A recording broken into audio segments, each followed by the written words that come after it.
नमस्कार मित्रों, मेरा नाम गिरीश पंकज है।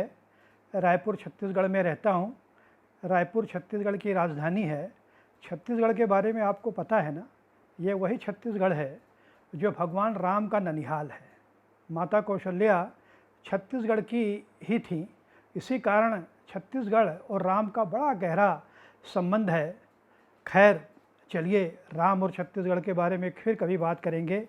इस समय तो हम सब लोग लॉकडाउन में फंसे हुए हैं, अपने अपने घरों में कैद हैं, लेकिन कैद नहीं हैं, इसी बहाने कुछ न कुछ सृजन कर रहे हैं, सोच विचार रहे हैं। समय अपने अपने तरीके से बिताया जा रहा है। तो आज मैं समय बिताने के लिए एक बहुत सुंदर प्रेरक कहानी आपको सुनाना चाहता हूँ। ये कहानी है गुटका राम की। ये गुटका राम जो पुस्तक है, इसमें ऐसे चरित्र का वर्णन है जो गुटका खाकर इधर उधर थूका करता था। उसका नाम कुछ और था, लेकिन लोग उसे गुटका राम कहते थे क्योंकि उसकी आदत थी सुबह शाम गुटका खाना। उसको ये पता नहीं था कि गुटका खाने से कितनी बीमारी हो सकती है, कैंसर हो सकता है, लेकिन वो आदत से मजबूर था, इसलिए गुटका खाया करता था। तो उसके साथ क्या बीती, ये कहानी मैं आपको सुना रहा हूँ। गुटका राम, सुनिए, मुझे उम्मीद है आपको कहानी पसंद आएगी। कहानी का पाठ कर रहा हूँ।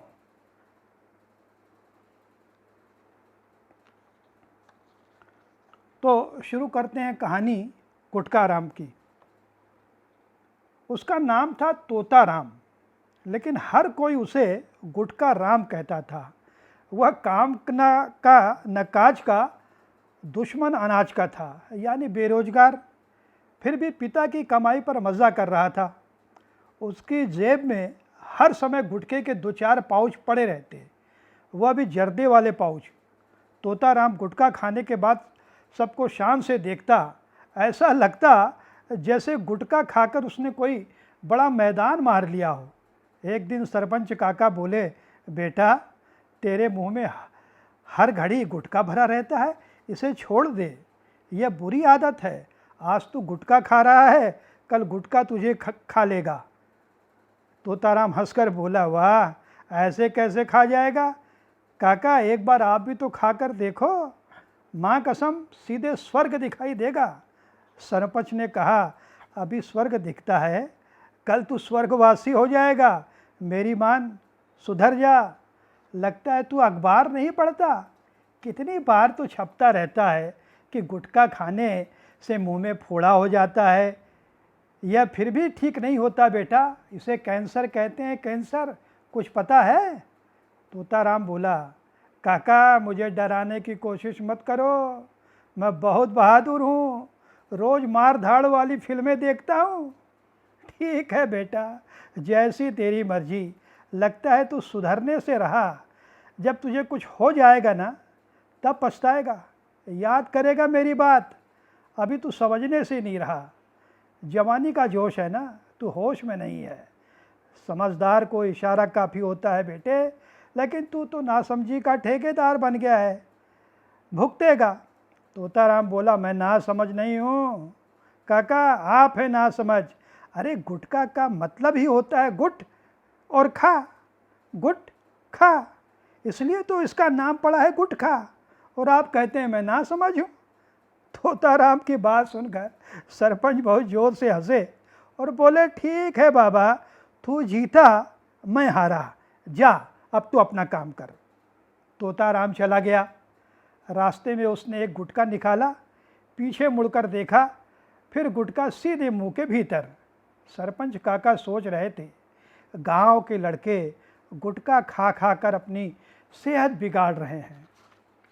गांव के पान ठेलों पर तरह तरह के गुटखे मिल रहे होते हैं, इनके नाम भी एक से एक होते हैं, तबला गुटखा, सितार गुटखा, फलाना चंद, ढिकाना चंद। हद है, पैसे कमाने के लिए गुटखा वाले सबको बर्बाद करने पर तुले हैं। सरकार को कुछ करना चाहिए। तभी गांव के गुरुजी पहुंच गए। वह बोले, काका, किस सोच में डूबे हो? कोई खास बात नहीं, गांव के लड़कों के बारे में सोच रहा हूँ। आजकल जिसे देखो मुंह में गुटखा दबाए रखता है। गुटखा खाना, शराब पीना आजकल फैशन हो गया है। अब क्या करें, मैं भी समझा समझा कर हार गया, कोई सुनता ही नहीं। गुरुजी बोलो किसी को फटकारो तो आंखें दिखाने लगते हैं। कैसा ज़माना आ गया है, मैं तो चुपचाप बीड़ी सुलगा कर अपनी राह चल पड़ता हूँ। अब तो यही गलत है बात है गुरुजी। काका बोले, आप जब खुद बीड़ी पीते हैं तो लड़के गुटखा खाएंगे ही खाएंगे। जैसे गुरु वैसे चेले, आप भी बीड़ी पीना छोड़ दीजिए। गुरुजी दांत निपोरते हुए बोले, काका अब क्या बताएं, ये ससुरी बीड़ी छूटती ही नहीं। सरपंच ने सिर पीट लिया। जब गुरुजी पिएंगे बीड़ी तो कैसे सुधरेगी पीढ़ी। गुरुजी नशा करेंगे तो चेलों का नाश तो होना ही होना है। सरपंच काका ने कहा, गुरुजी लड़कों पर आपकी बातों का कोई असर नहीं होगा। पहले आप अपनी आदत सुधारिए, उसके बाद लड़कों को सीख देना। गुरुजी सोच में पड़ गए, कुछ देर सोचते रहे, फिर बोले, आज से बंद। वाह, आपने अभी से फैसला कर लिया, शाबाश। सरपंच खुश होकर बोले। इस पर गुरुजी ने कहा, पहले मेरी बात तो पूरी सुन लीजिए। आज से बंद मतलब आपके पास आना बंद है। अरे ऐसा मैंने क्या गुनाह कर दिया, आप बीड़ी पीने से रोक रहे हैं, यह गुनाह नहीं है तो और क्या है। गुरुजी हंसते हुए बोले, लेकिन काका मैं मजाक कर रहा था, आपकी कसम आज से बीड़ी एकदम बंद है। इसके कारण मैं दमे का मरीज हो गया हूँ। ऐसा ही पीते रहा तो एक दिन ससुरा दमा मेरा दम ही निकाल देगा। सरपंच खुशी से झूम उठे, बोले, आपसे यही आशा थी। जब गांव के लड़कों को पता चलेगा कि आपने बीड़ी पीने से तौबा कर ली है तो उन पर असर पड़ेगा। आप उनको समझाएंगे तो आपकी बात सब मान लेंगे।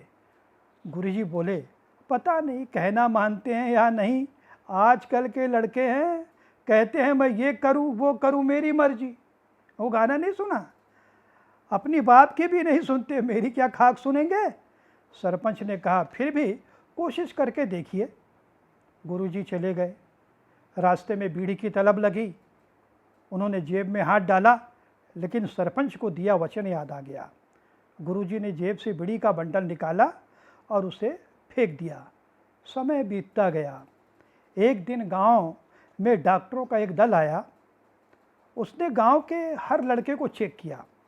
डॉक्टरों को बड़ा दुख हुआ कि गांव का हर दूसरा लड़का बीमार है। सबके मुंह से बदबू आ रही है, दांत खराब हो रहे हैं।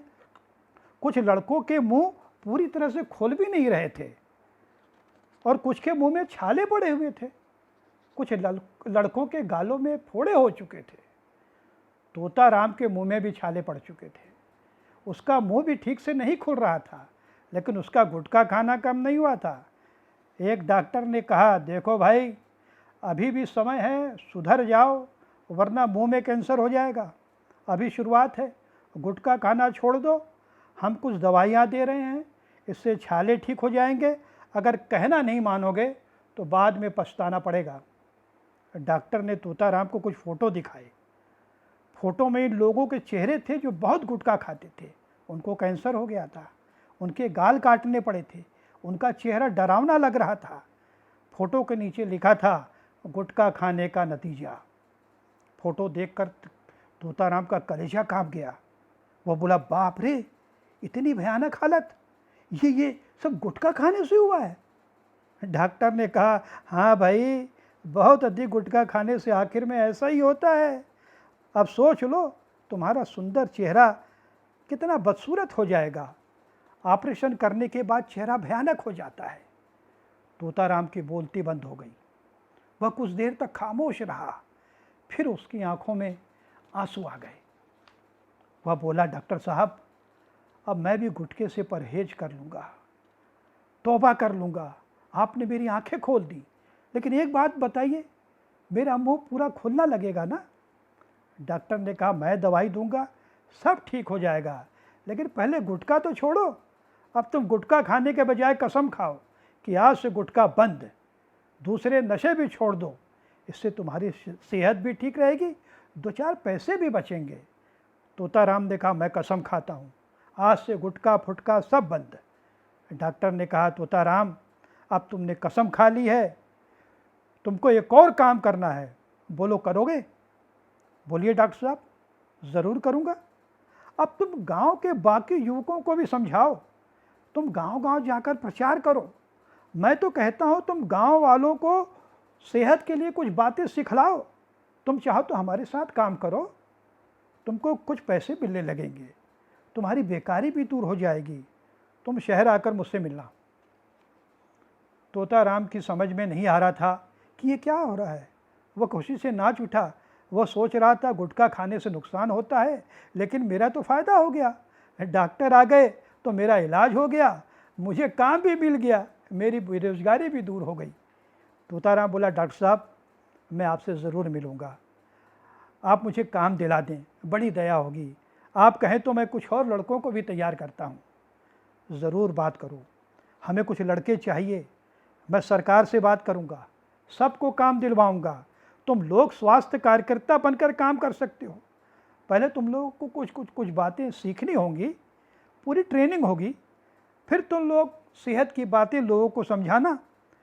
तुम छोटी मोटी बीमारियों का इलाज भी कर सकते हो, दवाई दे सकते हो। तोताराम खुशी खुशी घर लौट गया। उसने पिताजी को सारी बातें बताई। तोताराम सरपंच काका से भी मिला।